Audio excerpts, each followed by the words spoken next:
அல்லாஹ்வுடைய தூதர் ஸல்லல்லாஹு அலைஹி வஸல்லம் சொன்னார்கள், நம்முடைய உள்ளங்களை நடுங்க வைக்கக்கூடிய செய்தி, காதுகளில் கேட்டு கடக்கக்கூடிய செய்தி அல்லாது.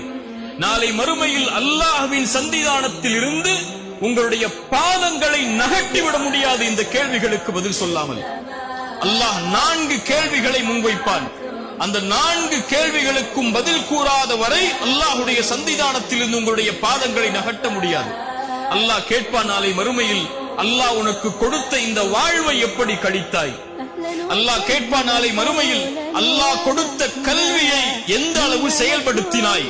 கற்றாய் என்று அல்லாஹ் கேட்பதில்லை, கற்ற கல்வியை எந்த அளவு செயல்படுத்தினாய்? அல்லாஹ் கேட்பான் மூன்றாவதாக, அல்லாஹ் வழங்கிய செல்வத்தை எப்படி சம்பாதித்தாய்? தனி கேள்வி அல்லாது, அதோடு இணைந்த கேள்வி, சம்பாதித்த செல்வத்தை எப்படி செலவழித்தாய்? அல்லாஹ் கேட்பான் அடுத்து, அல்லாஹ் கொடுத்த உடல் வலிமையை எப்படி பயன்படுத்தினாய் என்று. இந்த அல்லாஹ்வுடைய தூதர் ஸல்லல்லாஹு அலைஹி வஸல்லம் அவர்கள் சொன்னார்.